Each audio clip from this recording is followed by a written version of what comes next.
Baik, setelah kita mendengarkan apa yang menjadi perdebatan kita pada pagi hari ini, tentu kita lebih merunut. Ya, yang pertama kita harus mengetahui pengetahuan karakter itu sendiri. Kemudian pengetahuan karakter itu yang kita implikasikan dalam konten-konten kreator hari ini. Bangga kita hari ini pertemuan ada dari provinsi, bahkan ada dari luar, konten kreator dari Biak. Kemudian ada kita dari HMI. Artinya apa? Pengetahuan yang mendasar yang kita harus pahami adalah sesuatu yang kita tidak pahami menjadi kita pahami itu adalah proses pengetahuan. Kemudian pengetahuan karakter sendiri adalah sesuatu yang kita tidak pahami menjadi kita pahami dan bermanfaat oleh orang lain. Itulah pengetahuan karakter. Kemudian tugas kita, tugas adik-adik HMI, tugas adik-adik para konten kreator hari ini adalah bagaimana mengisi ini, bagaimana melahirkan suatu konten kreatif yang bisa bermanfaat bagi orang lain. Sifatnya adalah bagaimana melahirkan suatu hal-hal yang positif untuk sebuah kemajuan-kemajuan yang ada di konten kita. Kalau yang tadi yang saya sebutkan itu adalah pengetahuan, kemudian pengetahuan karakter, tugas kita adalah bagaimana mengimplikasikan keluar dengan cara berkreasi. Itu adalah tangga awal yang saya sebutkan tadi. Tangga selanjutnya adalah bagaimana melahirkan instrumen-instrumen yang baik agar nyaman, agar para konten itu, para netizen merasa tertarik untuk mendengarkan, melihat dan merasakan konten kita. Apa kemudian inti daripada semua problema ini adalah bagaimana melahirkan instrumen-instrumen yang baik, ketertarikan dengan satu catatan, melakukan edukasi-edukasi positif untuk sebuah kemajuan-kemajuan. Apa saja? Kita lihat secara nasionalis, kita harus melihat bahwa perkembangan konten-konten sekarang ini, ya kita harus pahami juga bahwa ada sisi positif, ada sisi negatif. Tentu ini selalu melahirkan satu magnet yang berbeda, tetapi kita harus menangkan, kita harus berada pada posisi positif karena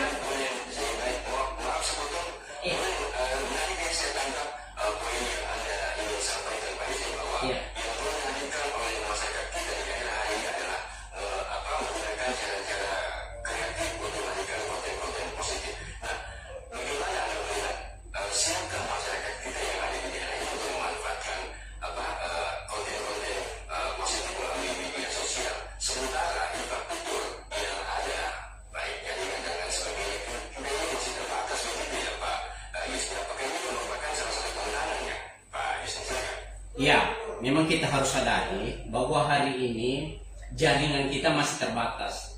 Contoh saja kita di Kabupaten Toli-Toli, tidak sedikit jaringan wilayah-wilayah kita masih dalam kategori blank spot. Ya, masih ada. Tapi apakah itu kita harus diam melihat situasi ini? Tentu tidak. Dari Kominfo sendiri akan selalu berbenah diri. Yang menggunakan infrastruktur ini tentu harus lebih kreatif lagi. Ya, bagaimana punya ketertarikan, bukan saja hal-hal negatif tentunya, tetapi hal-hal positif yang bisa membangun negeri ini menjadi sebuah negara yang cerdas. Karena pesan negara, pesan aturan itu hanya dua. Wahai negaraku, wahai masyarakatku, wahai pemerintahanku, cerdaskan negerimu, makmurkan negeri ini. Hanya itu. Jadi berlandaskan itu semua, nilai juang kita untuk selalu melakukan konten-konten yang kreatif selalu berasas pada dua asas tadi. Asas kesejahteraan dengan asas kecerdasan. Sehingga kita pada problem-problem apa saja, kalau kita berada pada lini itu, lini cerdas, lini sejahtera, insya Allah akan menjadi ketertarikan yang maksimal untuk sebuah kemajuan-kemajuan kita. Saya pikir untuk itu, ya, kita berada di dunia digitalisasi. Artinya ada efek yang ditimbulkan dari dunia digitalisasi itu. Efeknya apa? Lagi-lagi saya sampaikan bahwa ada efek positif, ada efek negatif. Kita berharap semua konten itu larinya ke positif. Kan begitu. Dunia digital ini adalah panggung kreativitas. untuk melahirkan, mengekspos kecerdasan kita, berbagai tema yang akan kita ekspos, dan jangkauannya sudah luas. Tentu berbeda dengan di zaman kemarin, zaman klasik, zaman kemerdekaan, zaman Orde Lama. Sekarang kita berada pada posisi dunia digital, dunia modern yang diselimuti oleh digital dengan konten-konten yang kreatif. Artinya apa? Mari kita berkreasi, meramu tema-tema yang akan kita ekspos, yang akan kita lempar keluar dengan berbagai macam manfaat untuk kepentingan masyarakat berbangsa dan bernegara. Terus efek yang ditimbulkan dunia digital ini tentu banyak. Ya, kalau semua kita sudah melakukan upaya ini dengan positif, tentu tidak Kominfo hanya diam saja melihat kondisi ini baik-baik saja. Tetapi tidak sedikit landasan kita untuk melakukan antisipasi ini, aturannya sudah jelas. Undang-undang IT sudah mengatur segalanya. Ada keterlibatan kolaborasi di dalamnya. Ada aparat penegak hukum yang sudah mengambil tindakan-tindakan nyata manakala ada problem-problem nyata di lapangan misalnya. Kemudian kami di Dinas Kominfo sudah ada juga antisipasi untuk menangkal daripada hal-hal yang negatif sifatnya. Kita bisa bangga dengan konten kreator kita yang dari Biak misalnya Mbak Desi, dengan segala pernak-pernik masakan. Kan lebih banyak lagi, lebih maksimal lagi kalau dihubungkan dengan kesehatan. Makanan yang dia sajikan ini relevansinya dengan kesehatan.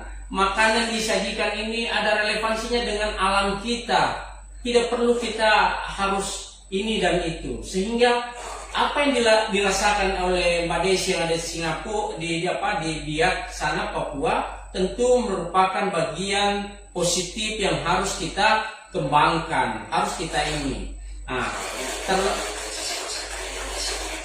masakan itu yang ada hubungannya dengan kesehatan barangkali, yang ada hubungannya dengan sumber alam kita, sehingga kita bisa memanfaatkan yang tadinya orang kota tidak paham, tumbuhan ini bisa jadi makanan enak loh untuk kesehatan. Kan begitulah. Maksimal kita punya karakter yang terkenal dari dulu. Kita disegani dunia. Kita tahu di zaman dulu singa podium itu Bung Karno.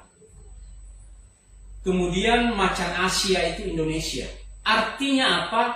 Fundamentalis utamanya adalah kita, Republik Indonesia, masyarakat Republik Indonesia itu punya karakter yang memang khusus. Pilar utama dalam kita menegakkan karakter kita ada di Pancasila kita. Kita punya ketuhanan, masyarakat Republik Indonesia ini adalah masyarakat yang berketuhanan, punya kemampuan, keberanian, punya persatuan dan sebagainya. Artinya apa?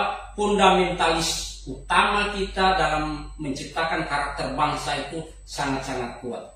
Problem hari ini untuk mengisi semua itu, tugas kita semua harus membangun kolaborasi sistem. Ada kita HMI dalam menciptakan kaderisasi, selalu lahirkan karakter bangsa sebagai fundamentalis utama dalam menyampaikan pesan-pesan kepada ini. Kemudian konten-konten kreator hari ini, seperti yang disampaikan oleh Mbak Desi tadi, dari jauh-jauh Papua sana, masuk ide kreatifnya ke Kabupaten Toli-Toli, adalah wujud nyata daripada seorang Desi yang ada di Papua sana mampu melahirkan kreativitasnya untuk sebuah kemajuan negara Republik Indonesia dalam bidang makanan, dalam bidang kesehatan, dan berbagai macam tema yang akan diucapkan dalam konten. Karena dunia digitalisasi hari ini, lagi-lagi saya sampaikan, adalah panggungnya kita untuk berkreasi dalam hal positif untuk kemajuan lain-lain.